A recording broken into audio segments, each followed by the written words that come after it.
Have you ever known someone who was good at something but didn't particularly look the part? Or have you ever misjudged someone because you thought they looked like they were good at something and it turned out they weren't?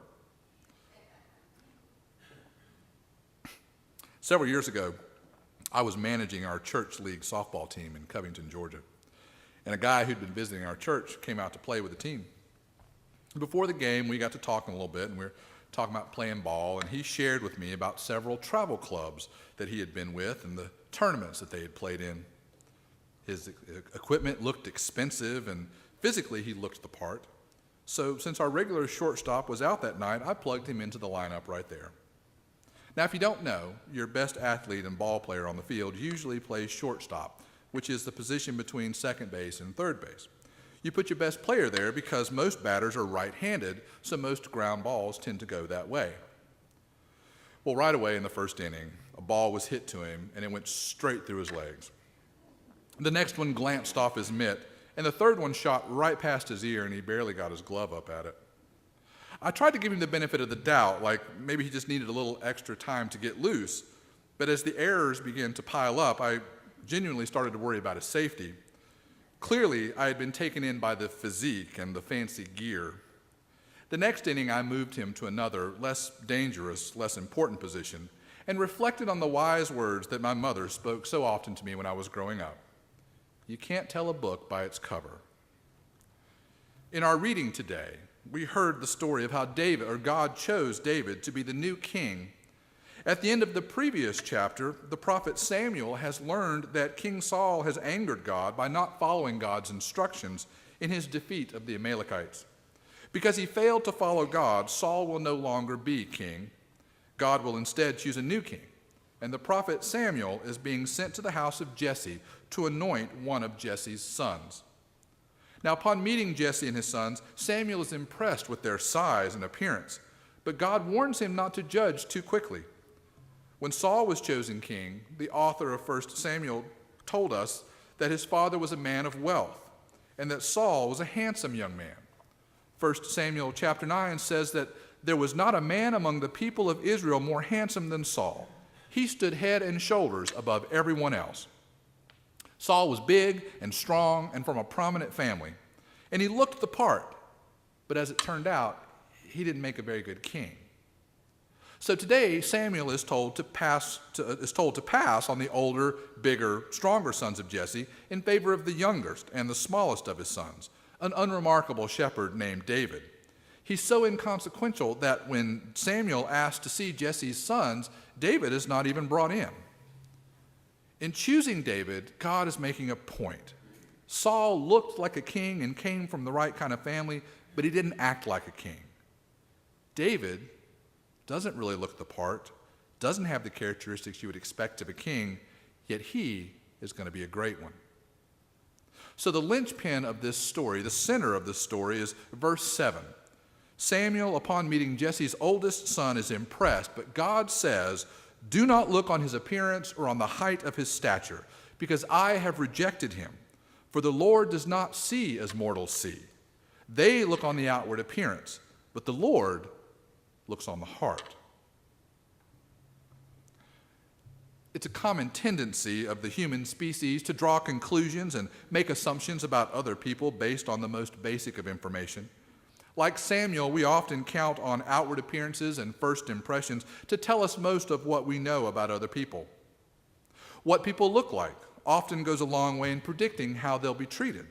One Harvard University study suggested that people considered beautiful were more likely to be considered competent and trustworthy. In separate studies, researchers found that attractive people are expected to do better in jobs and in school and in life, and are treated that way by being agreed with, deferred to, helped, and granted larger personal space. We also tend to see things in basic categories of black and white. Either you're one way or the other, there is no in between.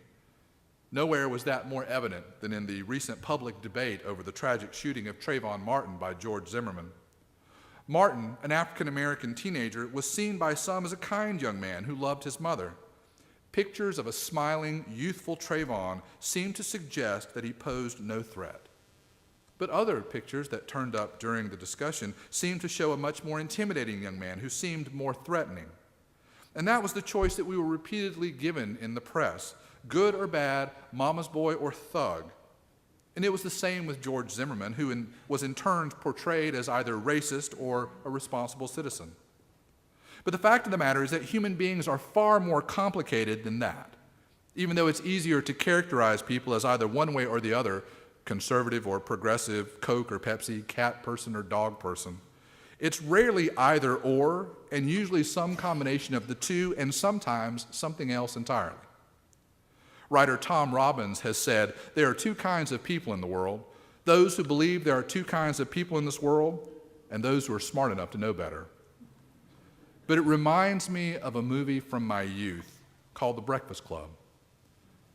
The story is centered around a group of 5 high school students who are forced to spend a day in detention for various offenses.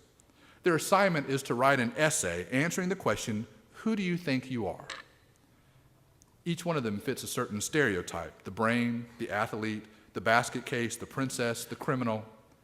But during their day together, they discover something very important: that they are more than stereotypes.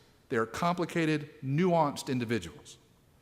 And in the closing scene, which by 80s teen movie standards is iconic, we hear the essay that they have written together and addressed to their principal. Dear Mr. Vernon, we accept the fact that we had to sacrifice a whole Saturday in detention for whatever we did that was wrong. But we think you're crazy to make us write an essay telling you who we think we are. You see us as you want to see us, in the simplest terms, in the most convenient definitions. But what we found is that each of us is a brain and an athlete and a basket case and a princess and a criminal. Does that answer your question?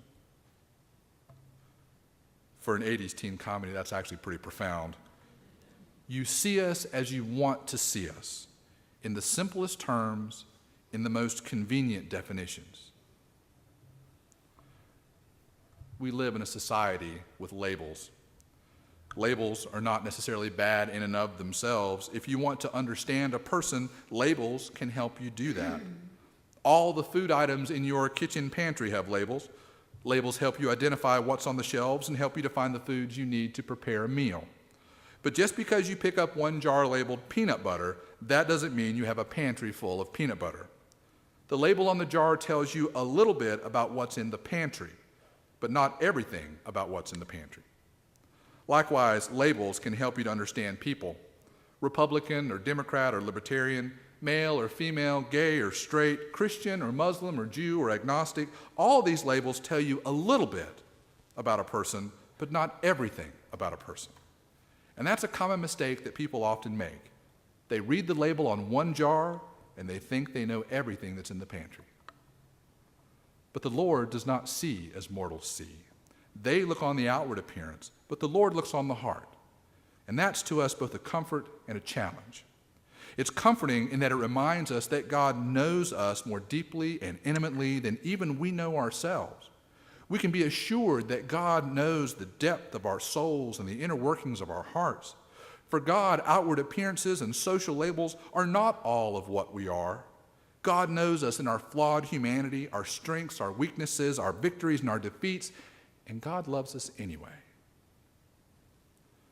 But the challenge lies in our responsibility to try to understand one another, to be in relationship with one another, and to go beyond the simple terms and easy definitions, to see each other not in terms of black and white, but in the many subtle and varied shades of gray in between.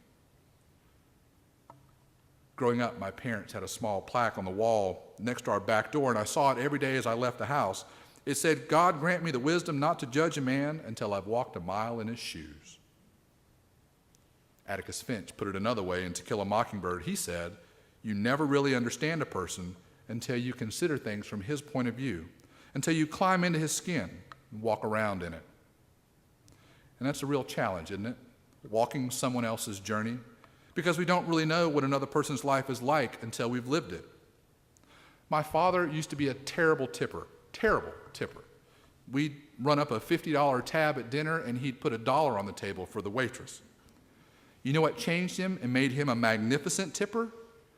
When his son began waiting tables in college.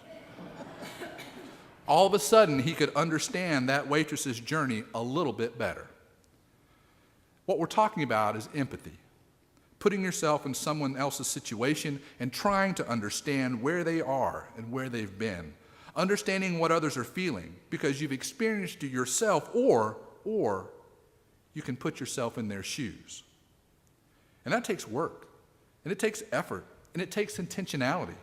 But it is absolutely necessary if we are ever to truly understand one another and live in peace with the wide variety of God's children all over the globe and right in our backyard. Because in the final analysis, we're not really all that different. At our core, we're probably more alike than we are different. We want the same things: to have our daily bread, to have a warm place to sleep out of the weather, to be safe from harm, to love and be loved, to be able to provide for our children and those in our care. Making the effort to look beyond the labels and surface characteristics and trying to see the heart of every person will help us to better understand each other and why we do what we do. And when we can step outside of ourselves and try to understand one another, we might be able to have compassion for one another. And if we can have compassion for one another, well, imagine what the world would be like then. To God be all grace, honor, glory, power, and dominion in this world and in the world that is to come. Amen.